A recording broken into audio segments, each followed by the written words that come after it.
In this video, I attempt to make a fully foraged dish for the first time. I source everything from the wild myself. Nothing is purchased or cultivated.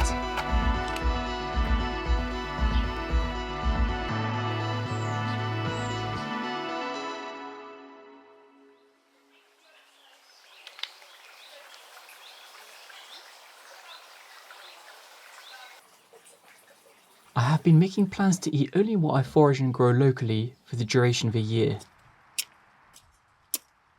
Having been a passionate forager for most of my life, I often cook wild foods. However, it's almost always accompanied by store-bought ingredients. I felt I had so much to learn before breaking free from the industrial food system.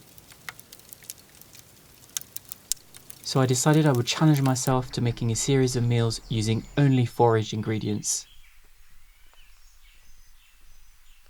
My first stop was a hedgerow just a short distance from my place.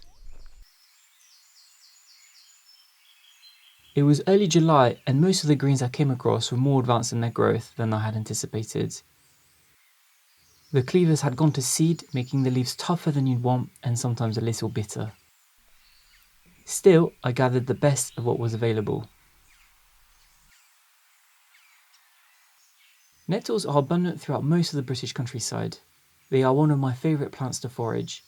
In late May, they usually flower and go to seed. After that point, they tend to have elevated oxalate levels. Oxalates are naturally occurring in many plants. In high concentrations, they can contribute to kidney stone formations. I was pleasantly surprised to find a fresh flush of young nettles without any seeds at all. There was also plenty of ground elder at various stages of growth.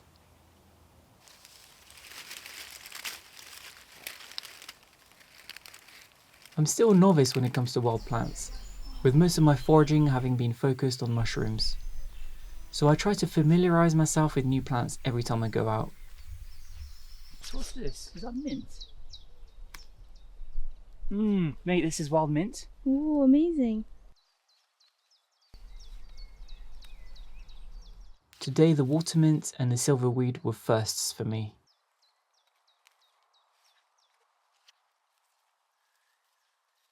I decided to set a couple of ground rules for my challenge. Firstly, all ingredients must be sourced from the wild with my own hands. Secondly, the meals must be nutritional and satiating. Whilst not every meal needs to contain carbohydrates, which are difficult to come by in the wild in Britain, a few wild herbs, for example, wouldn't cut it as a meal.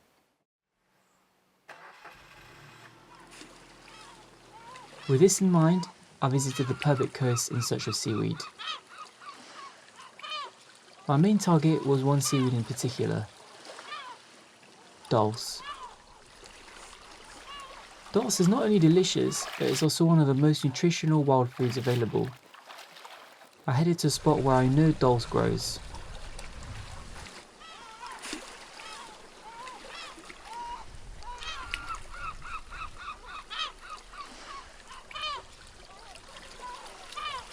I don't see all the dulse that I saw last time.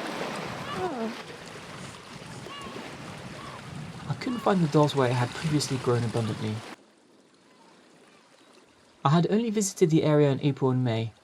Dulse experiences most growth in spring and autumn, and its blades can sometimes weaken and detach during the warmer months, which is what I suspected had happened.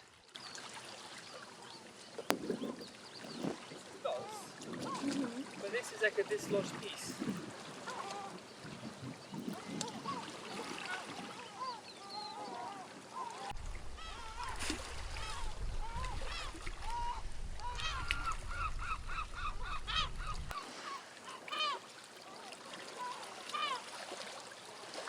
I found some dulse.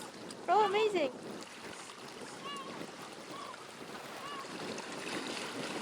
My persistence did pay off. However, much of the dulse I found was quite mature and a little tough, with only a small amount of young growth. Dulse is always a little chewy when eaten raw, but becomes much more tender when cooked. I also collected some gutweed, which was abundant in the shallows. It's delicious fresh, dried or cooked.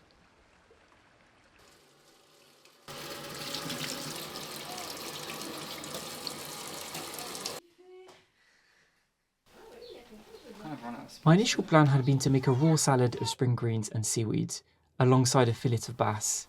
However, with the more advanced state of the greens and dals I had found, I decided to change my plans and cook the seaweed and greens instead and make a broth.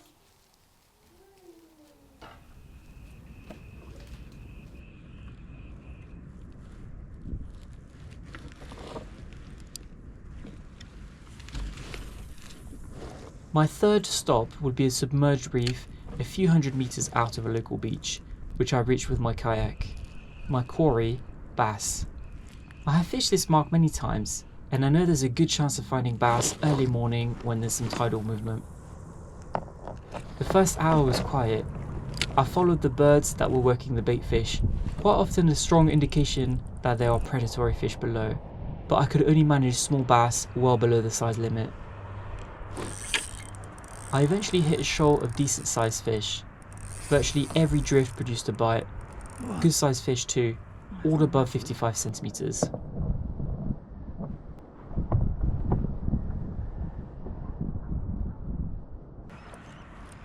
Then something rather special happened.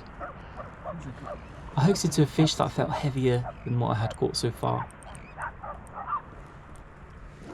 That's a nice fish.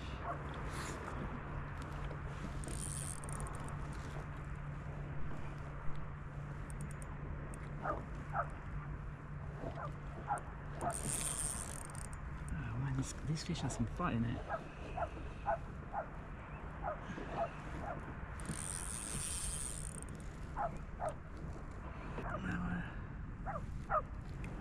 That is a chunky fish.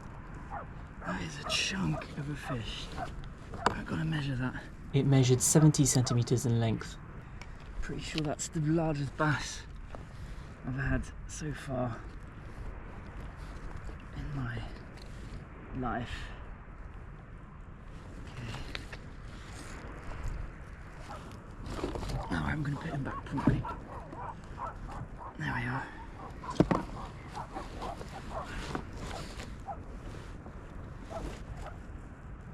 I've been fishing for bass for over 25 years, and this is to date the biggest bass I have ever caught.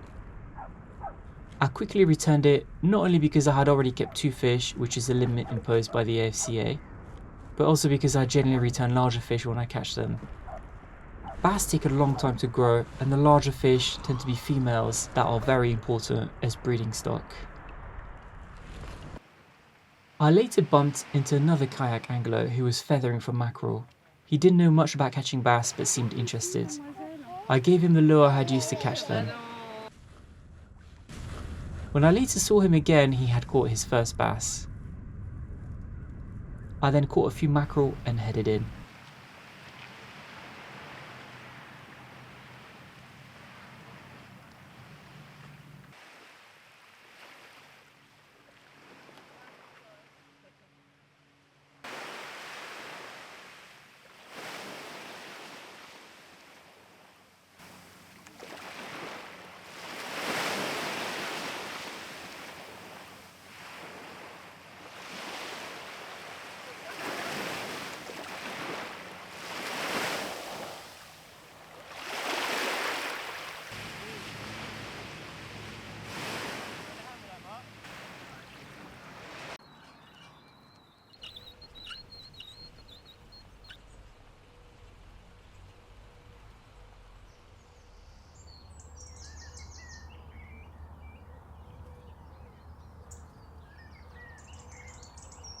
My final stop would involve picking blackcurrant.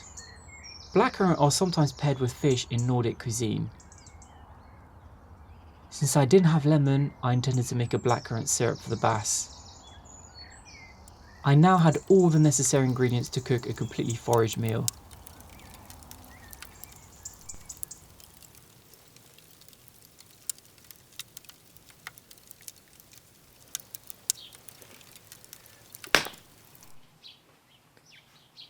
Simple.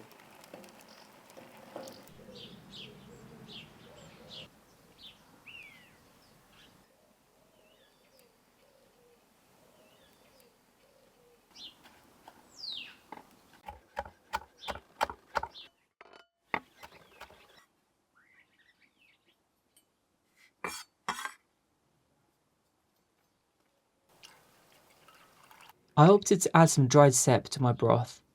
These were harvested during autumn 2023, almost 2 years ago during a glut. I knew they would add flavour and work well with the dulse.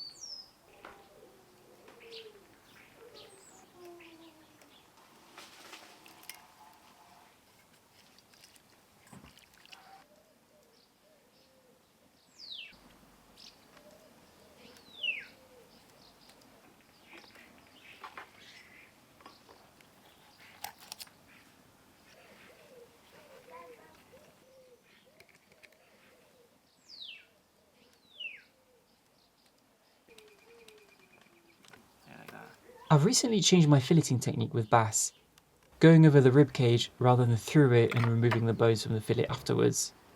I've yet to master this method and my fillets are a bit of a mess.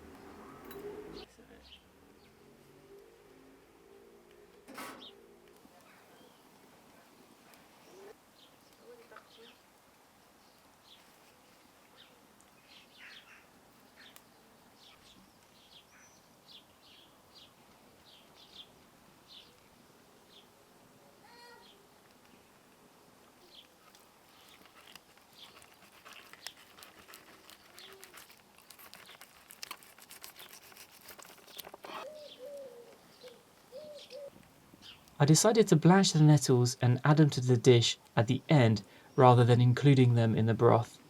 I didn't want the strong flavour of the nettles to overpower the dulse and porcini and turn everything dark green. I was very pleased with how the broth turned out. It was delicious and reminiscent of Chinese seaweed soup. The combination of sep and seaweed was wonderful and the cooked ground elder and nettles worked really well. The bass fillet, simply grilled with some sea salt, was excellent as expected. The blackcurrant syrup I made, however, was an odd pairing with the broth and didn't really fit very well. It would eventually bleed into the broth and turn everything purple. I'm keen to try and combine blackcurrant with fish again in the future, in a different context. I will absolutely make the seaweed and porcini soup again, possibly pairing it with other seafood and greens. What struck me after completing the dish is how, despite eliminating most of the ingredients I would normally lean on for flavour, it wasn't difficult to make something delicious with a very simple approach and local, wild ingredients. The process also highlighted that unlike cooking with purchased ingredients, sourcing them from the wild requires a certain degree of flexibility. I had no trouble catching bass as planned, but was unable to source the greens I wanted. Whilst this is certainly down to my inexperience, you can never guarantee finding a particular species in the wild, and its availability would change from year to year. Going through the process of making a fully foraged meal really inspired me to make more. I have a comprehensive list of things I want to try out, including completely new ingredients and various forms of wild food preservation, so stay tuned for more.